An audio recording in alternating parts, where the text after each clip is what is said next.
For generations, the dream of homeownership has stood as a powerful symbol of American prosperity and stability, a cornerstone of what many call the American dream. The image of a family in their own home, with a yard and a white picket fence, has inspired millions to work hard and save, believing that one day, they too could achieve this milestone. But today, for countless Americans, that dream feels more distant than ever before. Rising home prices, stagnant wages, and fierce competition have left many families feeling frustrated and left behind, as if the goalposts keep moving further away. Skyrocketing prices, a severe shortage of available homes, and the burden of high interest rates have combined to make buying a home harder than it's been in decades. Even those who manage to save for a down payment often find themselves outbid or unable to qualify for a mortgage. Into this heated debate, former President Donald Trump recently leveled a dramatic accusation. He claims the nation's largest home builders are sitting on 2 million empty lots, intentionally holding back construction to keep prices artificially high and maximize their profits. Trump has framed the issue as a case of unchecked corporate greed, blaming big homebuilders for putting the American dream on hold for millions of families. He argues that these companies are prioritizing their bottom lines over the needs of everyday Americans. In response, Trump has called on government-backed mortgage giants Fannie Mae and Freddie Mac to take action, demanding they pressure builders to unleash a wave of new construction and flood the market with affordable homes. This bold claim has ignited a fierce national debate. Are home builders truly the villains, deliberately restricting supply to drive up prices? Or is the reality more complex, involving zoning laws, labor shortages, and broader economic forces that make building new homes challenging? As politicians, industry leaders, and everyday Americans weigh in, the stage is set for a major policy showdown, one that could shape the future of American housing and determine whether the dream of home ownership remains within reach for the next generation. Trump compared home builders to OPEC, suggesting they act as a cartel to restrict supply and inflate prices. This narrative paints builders as villains, hoarding land to maximize profits at the public's expense.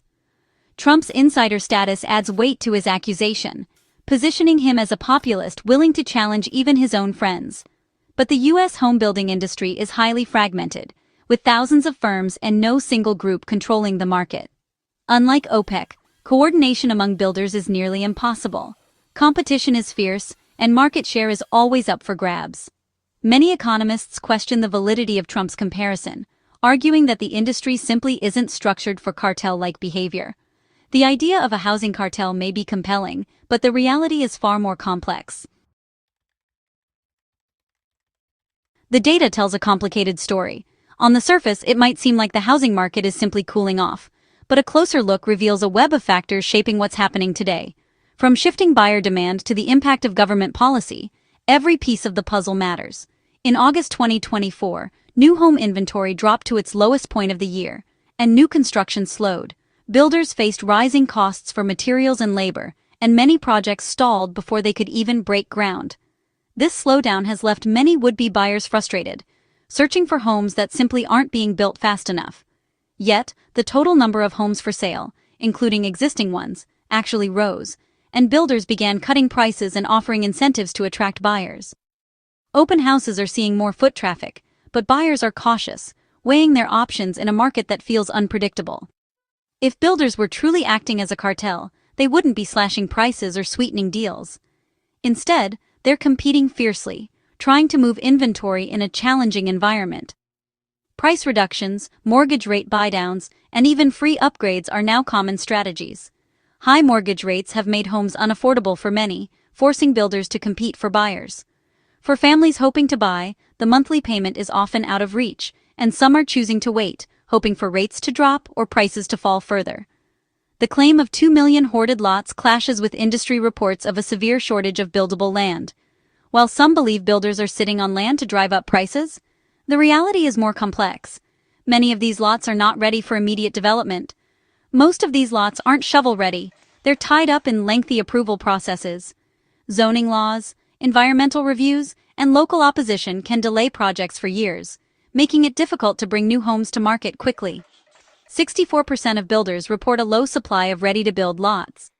This shortage is a major obstacle, limiting how many homes can actually be constructed, regardless of demand.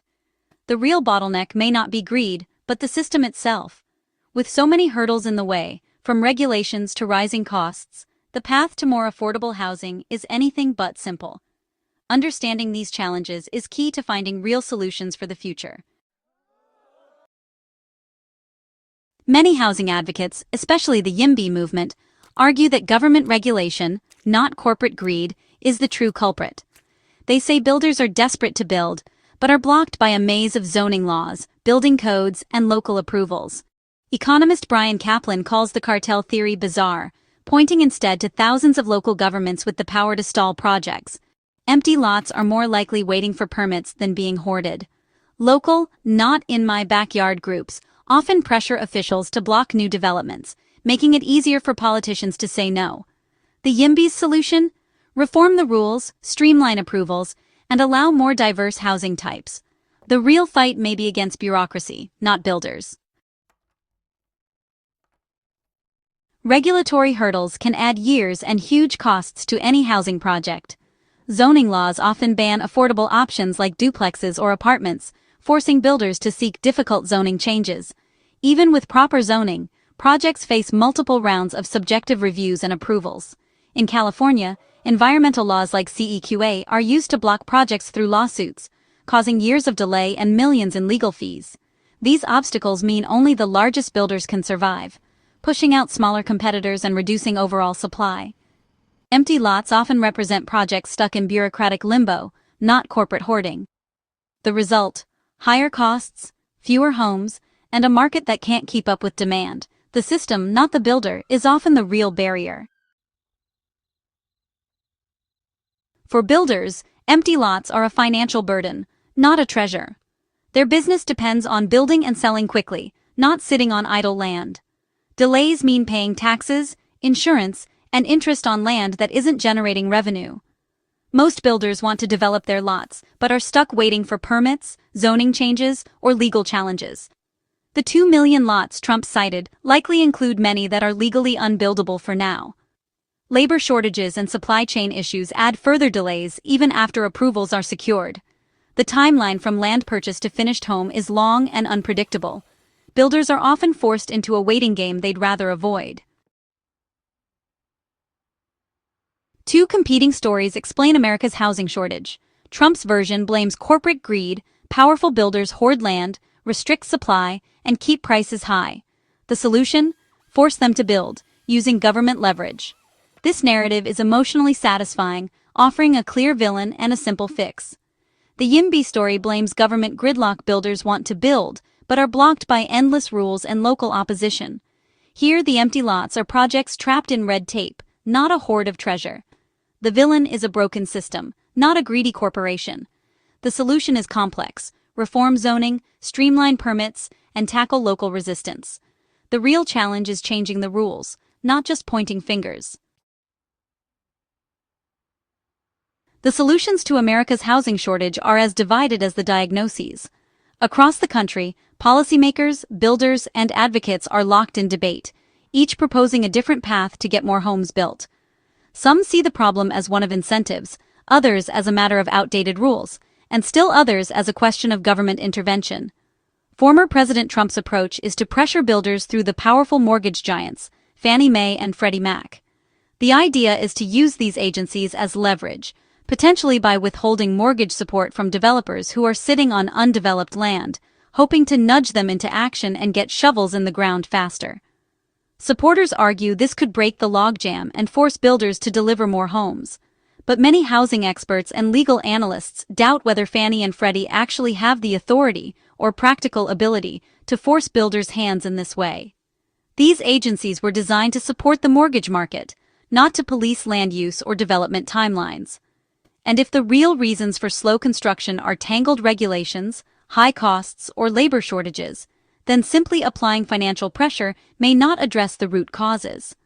Builders may still face the same obstacles, regardless of mortgage policy. On the other side, the YIMBY, or Yes in My Backyard, movement argues for a different solution: reform the rules themselves. They want to end single-family-only zoning, allow more housing types like duplexes and apartments, and streamline the approval process so projects don't get stuck in endless red tape. Buy right approval systems, which guarantee a project can move forward if it meets clear criteria, and strict permit timelines could make building new homes faster, more predictable, and less risky for developers. These reforms, advocates say, would encourage both large national builders and small local contractors to increase supply, making it easier for families to find homes they can afford. In this vision, the government's role isn't to coerce or punish companies, but to clear away obstacles and create a fair, efficient system where building homes is possible for everyone willing to try. Ultimately, the path forward depends on which story and which solution America chooses. Pressure builders to act, or reform the rules to unlock new housing for all. Trump's claim of home builder hoarding offers a simple, powerful story, but the evidence points elsewhere. Builders are cutting prices and offering incentives, not acting like a cartel. The real obstacle is a thicket of local regulations, slow approvals, and the power of small groups to block new homes. Most empty lots are waiting for government permission, not being withheld for profit. Builders thrive on speed and volume. Idle land is a liability. The real gridlock is systemic, not strategic. To restore the American dream, we must reform the rules that stall construction and open the door to more homes. Only by removing these barriers can we build a future where home ownership is within reach for all.